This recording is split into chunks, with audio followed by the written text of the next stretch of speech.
अस्सलामुअलैकुम नाजरीन, on news के साथ मैं हूँ अनीला किरण।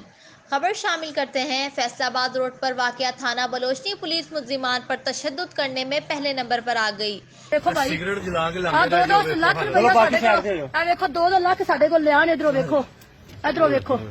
ਆ ਵੇਖੋ ਇਹ ਹੱਥ ਤੋੜ ਦਿੱਤਾ ਨੇ ਇਹ ਹੱਥ ਤੋੜ ਦਿੱਤਾ ਨੇ ਇਹ ਸਾਈਡ ਚੇਂਜ ਕਰ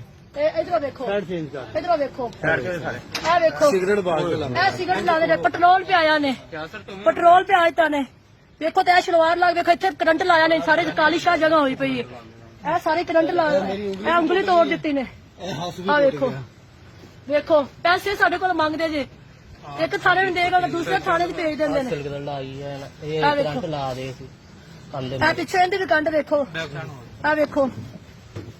ਇਹ ਦੇਖੋ ਜੀ ਕੱਪੜੇ ਇਹਨਾਂ ਦੇ ਆਹ ਦੇਖੋ ਉਹਨਾਂ ਨੂੰ ਮੇਰੇ ਭਰਾ ਦੇ ਭਾਈ ਆ ਵੇਖੋ ਪੈਸੇ ਅੱਗੋਂ ਉਲਟਾ ਕਹਿੰਦੇ ਨੇ ਤੁਸੀਂ ਪੈਸੇ ਨਹੀਂ ਦਿਓਗੇ ਤਾਂ ਅਸੀਂ ਮੁੰਡੇ ਨੂੰ ਮਾਰ ਦਿਆਂਗੇ ਪੁਲਿਸ ਮੁਕਾਬਲੇ 'ਚ ਅਸੀਂ ਮਾਰ ਦਿਆਂਗੇ ਹਰ ਥਾਣੇ 'ਚ ਤਲਾ ਦੇ ਦੇ ਥਾਣਾ 'ਚ ਬਣਾ ਕੇ ਲਾ ਦੇ ਭੈਣ ਸਾਰੇ ਆਓ ਇਹ ਤੁਸੀਂ ਕੱਪੜੇ ਵੇਖੋ ਅਸੀਂ ਲਵਾਏ ਜੇ ਇਧਰੋਂ ਵੇਖੋ ਇਹ ਵੇਖੋ ਇਹ ਕਮੀਜ਼ਾਂ ਵੇਖੋ ਇਹ ਸਲਵਾਰਾਂ ਵੇਖੋ ਤੁਸੀਂ ਇਧਰੋਂ ਵੇਖੋ ਇਹ ਵੇਖੋ ਕਹਿੰਦੇ ਤੁਸੀਂ ਜੱਜ ਦੇ ਅੱਗੇ ਪੇਸ਼ ਹੋ ਕੇ ਤੁਸੀਂ ਜੱਜ ਨੂੰ ਕਹੋਗੇ ਤਾਂ ਅਸੀਂ ਤੁਹਾਨੂੰ ਗੋਲੀ ਮਾਰ ਦਿਆਂਗੇ ਅਸੀਂ ਤੁਹਾਡਾ ਪੁਲਿਸ ਮੁਕਾਬਲਾ ਕਰ ਦਿਆਂਗੇ ਗਰੀਬਾਂ ਵਾਸਤੇ ਕਾਨੂੰਨ ਹੀ ਨਹੀਂ ਹੈ ਇਹ ਮੇਰਾ ਭਾਈ ਆ ਯਾਸਰ ਇਹ ਸਾਡੇ ਕੋਲ ਰਿਕਾਰਡਿੰਗਾਂ ਮੌਜੂਦ ਨੇ ਸਾਨੂੰ ਮਾਰ ਮਾਰ ਕੇ ਫੋਨ ਕਰਾਉਂਦੇ ਨੇ ਕਹਿੰਦੇ ਪੈਸੇ ਦੋ ਇਹ ਮੇਰਾ ਭਾਈ ਜੀ ਇਹ ਵਾਲਾ ਮੇਰਾ ਭਾਈ ਜੀ ਆ ਵੇਖੋ ਇਹ ਸਭ ਮੇਰਾ ਭਾਈ ਹੈ ਮੇਰੇ ਮੋਬਾਈਲ 'ਚ ਫੋਨ ਕਰਾਉਂਦੇ ਜਿੰਦੀ ਇਹਦੀ ਮਾਂ ਨਹੀਂ ਹੈ ਇਹਦਾ ਬਾਪ ਨਹੀਂ ਹੈ ਇੱਕ ਭਰਾ ਅਬ ਨਾਰਮਲ ਹੈਗਾ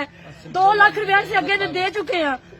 65,000 ਰੁਪਏ ਸਾਡੇ ਕੋਲ ਫਿਰ ਲਿਆਣ ਜ਼ਿਲ੍ਹਾ ਥਾਣਾ ਲੈ ਲੈਂਦਾ ਉਸ ਤੋਂ ਬਾਅਦ ਅਗਲੇ ਥਾਣੇ 'ਚ ਭੇਜ ਦਿੰਦੇ ਨੇ ਉਹ ਕਹਿੰਦੇ ਨੇ ਤੇ ਆ ਵੀ FIR ਆ ਵੀ FIR ਉਹਨਾਂ 'ਚ ਮਾਰ ਮਾਰ ਕੇ ਸਾਡੇ ਕੋਲ ਪੈਸੇ ਲੈਂਦੇ ਨੇ ਅਸੀਂ ਕਿੱਥੋਂ ਪੈਸੇ ਦੇਈਏ ਮਾਂ ਬਾਪ ਹੁੰਦਾ ਹੈ ਨਹੀਂ ਅਸੀਂ ਲੋਕਾਂ ਕੋਲ ਫੜ ਤੜ ਕੇ ਤੇ ਅਸੀਂ ਦੇਣੇ ਉਲਟਾ ਸਾਡੇ ਘਰਾਂ ਦੇ ਵਿੱਚ ਆ ਕੇ ਸਾਰਾ ਕੁਝ ਸਾਡਾ ਤੋੜ ਦਿੰਦੇ ਨੇ ਚੁੱਕ ਕੇ ਲਾ ਜਾਂਦੇ ਨੇ ਇਹ ਪੁਲਿਸ ਜੇ ਵੇਖੋ ਨਾਮਲੂਮ ਪਰਚਾ ਵਿੱਚ ਚੁੱਕ ਉਲਟਾ ਕਹਿੰਦੇ ਨੇ ਪੁਲਿਸ ਮੁਕਾਬਲਾ ਕਰ ਦੇਣਾ ਤੁਸੀਂ ਦੱਸੋ ਇਹ ਮੇਰਾ ਭਾਈ ਜੇ ਅਸੀਂ ਕਿੰਨੇ ਦਾ ਅਪੀਲ ਕਰੀਏ ਪੁਲਿਸ ਦੇ ਵੇਖੋ ਜਿਹੜੇ ਮੁਜਰਮ ਨੇ ਉਹਨਾਂ ਨੂੰ ਤਾਂ ਛੱਡ ਦਿੰਦੇ ਨੇ ਤੇ ਅਸੀਂ ਪੈਸੇ ਦੇਈਏ ਇਸ ਮੁੰਡੇ ਕੋਲ ਪੈਸੇ ਲੈ ਰਿਹਾ ਵੇਖੋ ਇਹਨਾਂ ਕੋਲ ਪੈਸੇ ਲਿਆ ਨੇ ਇਹਨਾਂ ਨੂੰ ਕੁਝ ਨਹੀਂ ਲਿਖਿਆ ਅੱਗੇ ਲਾ ਵੇਖੋ ਇਹਨਾਂ ਕੋਲ ਪਤਾ ਨਹੀਂ 2 ਲੱਖ ਰੁਪਇਆ ਲਿਆ ਨੇ ਕਿੰਨੇ 2 ਲੱਖ ਲਿਆ ਜੇ 50,000 ਇੱਕ ਨੇ ਲਿਆ ਹੈ ਪਿਛਲੇ ਥਾਣੇ ਨੇ ਲਿਆ ਹੈ ਤੇ ਕਿੰਨੇ ਚਿਰ ਵੱਡਾ ਇਨਕਾਊਂਟਰ ਕਰ ਦਿਆਂਗੇ ਇਹਨੂੰ ਨਹੀਂ ਮਾਰਿਆ ਆ ਕੇ ਡਰਾ ਰਿਹਾ ਤਸਵੀਰਾਂ ਖਿੱਚ ਰਹੇ ਕਿਹੜਾ ਤਫਤੀਸ਼ੀ ਕੌਣ ਆ ਹੈ? ਵੇਖੋ ਇੱਕ ਅਬਦੁਲ ਖਾਲਕ ਜਿਹੜਾ ਹੈ ਇੱਕ ਅਬਦੁਲ ਖਾਲਕ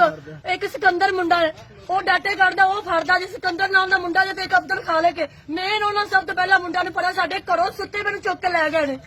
ਉਹਨੇ ਚੁੱਕ ਕੇ ਸਾਨੂੰ ਪਤਾ ਹੀ ਨਹੀਂ ਹੈਗਾ ਉਹਨੂੰ ਚੁੱਕ ਕੇ ਲਿਜਾ ਕੇ ਉਹਨਾਂ ਮਾਰ ਮਾਰ ਕੇ ਤੇ ਆ ਵੇਖੋ ਸਾਨੂੰ 3 ਦਿਨਾਂ ਬਾਅਦ ਮੇਰੇ ਮੋਬਾਈਲ 'ਚ ਰਿਕਾਰਡਿੰਗਾਂ ਮੌਜੂਦ ਨੇ ਫਿਰ ਸਾਨੂੰ ਫੋਨ ਕਰਾਇਆ ਨੇ ਪੈਸੇ ਦੇਖਦੇ ਨੇ ਤੇ ਫਿਰ ਉਹਨੂੰ ਮਾਰ ਦਿਆਂਗੇ ਅਸੀਂ ਸਾਰਿਆਂ ਕੋਲ ਫਾੜ ਕੇ ਭੈਣਾਂ ਭਰਾਵਾਂ ਕੋਲ ਸਾਡਾ ਮਾਂ-ਬਾਪ ਨਹੀਂ ਹੈਗਾ ਤੇ ਇਹ ਮੁੰਡੇ ਦਾ ਹਾਲ ਕਰਦੇ ਪਏ ਇੱਕ ਥਾਣੇ ਦਾ ਅਸੀਂ ਇੰਨੇ ਪੈਸੇ ਦੇ ਚੁੱਕੇ ਆ ਆ ਵੇਖੋ ਨਾ ਹੱਥ ਤੋੜ ਦਿੱਤਾ ਨੇ ਹੱਥ ਤੋੜ ਦਿੱਤੇ ਨੇ ਹੱਡੀ ਤੋੜ ਦਿੱਤੀ ਨੇ ਅੰਦਰ ਜੱਜ ਸਾਹਿਬ ਕੋਲ ਨਹੀਂ ਪੇਸ਼ ਕੀਤਾ? ਪੇਸ਼ ਕਰਾਇਆ ਜੱਜ ਸਾਹਿਬ ਕੋਲ ਜੱਜ ਸਾਹਿਬ ਨੇ ਦੱਸਿਆ? ਹਾਂਜੀ ਮੈਡੀਕਲ ਦੇ ਆਰਡਰ ਹੋ ਗਏ। ਜੀ ਇਹ ਮੇਰਾ ਬੇਟਾ ਹੈ ਜੀ ਇਹ ਵੇਖੋ ਇਹ ਇਹਨਾਂ ਦੇ ਵਾਲ ਸਾਹਿਬ ਨੇ 10ਵੀਂ 11ਵੀਂ ਦੇ ਪੇਪਰ ਦੇ ਰਿਹਾ ਸੀਗਾ ਇਹਨੂੰ ਵੀ ਨਜਾਇਜ਼ ਘਰੋਂ ਚੱਕ ਕੇ ਲਿਆਂਦਾ ਅਦਨਾਨ ਤੋਂ ਇਹਨੂੰ ਦੋਨਾਂ ਨੂੰ ਇਹ ਇਹਨਾਂ ਦੇ ਇਹ ਹਾਲਾਤ ਕਰ ਲੈਣੇ ਕਿੰਨੇ ਦਿਨ ਹੋ ਗਏ ਇਹਨਾਂ ਨੂੰ? ਇਹਨਾਂ ਨੂੰ 3 ਤੀਸਰਾ ਮਹੀਨਾ ਹੋ ਗਿਆ ਜੇ ਸਾਡੇ ਕੋਲ ਚੁੱਕ ਕੇ ਲਿਜਾ ਕੇ ਸਾਨੂੰ 3 ਦਿਨਾਂ ਬਾਅਦ 4 ਦਿਨ ਬਾਅਦ ਫੋਨ ਕਰਦੇ ਪੈਣੇ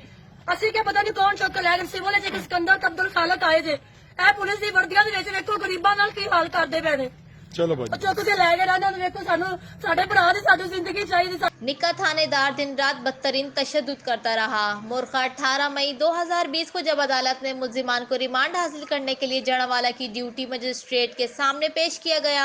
तो मजलूम फट पड़े और अपने साथ होने वाले जुल्म की दास्तां रोते हुए सुना डाली, जिस पर फजल जज ने निके थानेदार शौकत को मुल्जिमान के मेडिकल करवाने का हुक्म दे दिया। अगर मज़कूरा मुल्जिमान गुनाहगार थे तो उनसे बरामदगी क्यों ना हुई? क्या पुलिस में मौजूद काली भेड़ियों को सज़ा होगी? क्या इस बदतरीन तशद्दुद करने वाले को सज़ा होगी? क्या मुल्जिमों की आवाज़ पर वज़ीर आज़म इमरान खान या वज़ीर आला पंजाब सरदार उस्मान बुज़दार नोटिस लेंगे? क्या इंसानी हुकूक की तंजीमें अपना किरदार अदा करते हुए मुतासरा ख़ानदान को मदद फराम करने में मददगार साबित होंगी?